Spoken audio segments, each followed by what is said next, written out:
ভালো থেকো সব সময়। হ্যাঁ, তুমিও ভালো থেকো। বিয়ে কবে করবে? জানি না আদৌ কপালে বিয়ে শাদী আছে কিনা। তোমার বউকে বলে দিও আমি যেই হাত ধরেছি ওই হাত যেন না ধরে। তোমার জামাইকেও বলে দিও আমি যে গালে কিস করছি ওই গালে যেন আর কিস না করে। আমরা যে জায়গায় দুজন মিলে ঘুরছি তুমি তোমার বউকে নিয়ে ভুলেও সেই জায়গায় আর যাবা না। বউয়ের মন রাখতে মাঝে মাঝে যেতেও হতে পারে। তুই নেই মাত্র কইলে তুই আর বিয়ে করবি না। এটা তো তোমার কথায় কথায় বললাম। তোর স্বভাব আমি ভালো করে জানি। আমি তো তোর কথা উনানে লেগে কইতেছিলাম। ছেড়েই তো চলে যাচ্ছ, তাহলে আবার এইগুলো কেন বলতেছো? ঠিকই তো বলছো, আমি কেন এগুলো বলতেছি এখন?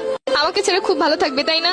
ভালো তো থাকতাম, কিন্তু এই 2-3 বছরে তো হাজার হাজার টাকা খরচ হয়ে গেছে আমার। ঘুরতে গেলে গাড়ি ভাড়া তো আসি, ফুচকা খাওয়ানো, চটপটি খাওয়ানো, আইসক্রিম খাওয়ানো, এইগুলোর পিছনে যত টাকা গেছে আমার। কষ্ট পেও না, যখন জামাই হবে টাকা পয়সা হলে তোমাকে সব শোধ করে দিব। তোমার কিন্তু মাঝে মধ্যে এমবিও বইটা দিতাম আমি। হ্যাঁ ঠিকই বলছো, আমি তোমার কাছ থেকে নিতে চাইছিলাম না, তুমি আমাকে জোর করেই দিছিলা। তখন তো বুঝিনি এগুলো সব লস হয়ে যাবে। আচ্ছা জামাই হলে ওটাও শোধ করে দিব, টেনশন করো না। ঠিক আছে, ওইগুলো শোধ করে দিলে আমার আর মনে কোনো কষ্ট নাই। শুধু নিজে যা যা করছো তাই ভাবলা, আমি যে কি করছি সেইগুলো মনে নাই। একদিন কচু শাক রান্না করে নিয়ে আসছিলাম, লাল শাক বোনা করছিলাম, তোমাকে ছাড়া খাইতে পারতেছিলাম না তাই বক্স ভরে তোমাকে এনে দিছিলাম।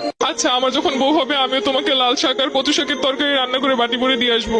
চেয়েছিলে এই শীতে রাজহাঁস রান্না করে খাওয়াতে আমাকে। ইচ্ছে তো ছিল কত কিছুই, কিন্তু হলো কই? সবই তো ঠিক ছিল, শুধুমাত্র একটা স্বপ্ন দেখে এভাবে চলে গেলে। আর আমার এই শীতে রাজহাঁস খাওয়া হলো না। শুধু কি স্বপ্নই? তুমি যে একটা মেয়ের দিকে তাকাইছিলে 2 মিনিটের জন্য, সম্পর্কে শুরুতেই বলছিলাম কোনো মেয়ের দিকে ভুলেও তাকাবা না। তুমি শুধু তাকানোটাই দেখলে, কিসের জন্য তাকাইছি সেটা তো একবারও জানতে চাইলে না। ওই মেয়েটার অন্য গাড়িতে পেঁচে যাচ্ছিল, আমি মেয়েটাকে বাঁচানোর জন্য ওকে ইশারা করে বুঝাচ্ছিলাম। আমি বেঁচে থাকতে অন্য কেউ মরে যাচ্ছে বলে তোমার এত কষ্ট হচ্ছিল? আমি তো বলেছি আমার ভুল হয়েছে। কিছু কিছু ভুলের কখনো ক্ষমা হয় না, এটা তো জানো। আর তুমি তো জানো আমি সবকিছু সহ্য করতে রাজি, কিন্তু মেয়েদের ব্যাপার নিয়ে একদমই সহ্য করতে পারি না। তাই তো আর আটকাতেও পারছি না। দোয়া করি সুখে থাকো সব সময়। তুমি আমাকে খুব সহজে ভুলে যেতে পারবে তাই না? ঘৃণা মানুষকে সবকিছু করতে শিখায়। ভাবতেছি এতদিন যার সামনে তোমাকে বউ বলে পরিচয় দিচ্ছি, পরবর্তীতে কি হবে? তাদেরকে বলবে আমি মরে গেছি। জীবন তো কারোর জন্য থেমে থাকে না। আচ্ছা, কিছু মনে না করলে একটা কথা বলি। আমি যা আবেগের বসে তোমার একটা পায়েল কিনে দিছিলাম, ওই পায়েলটা কি ফেরত দেওয়া যাবে? জানোই তো আমার কাছে অত বেশি টাকা পয়সা নাই। নতুন কাউকে পটাইতে গেলে তো তখন লাগবো। কিন্তু ওই পায়েলটার তো 2-3 জায়গা থেকে খুইলা পড়ে গেছে। সমস্যা নেই, তুমি নিয়ে এসো, যা পইরে গেছে ওগুলো লাগাই নিবো। ওটার তো রঙও তেমন ভালো নাই। সমস্যা নেই, রং করে নিবো। আচ্ছা ঠিক আছে। আর শুনো, এই শীতে গোসল করো প্রতিদিন। আগে শীতে কত বলে বলে গোসল করাইছি। তোমার আর আমাকে নিয়ে এখন চিন্তা না করলেও চলবে। তোমার আর আমার পথ এখন আলাদা। তারপরও মনে তো কোথাও একটা রয়ে গেছো।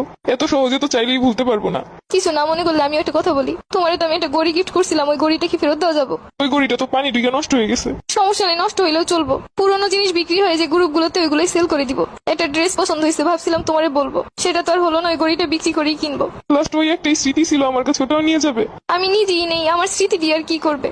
তো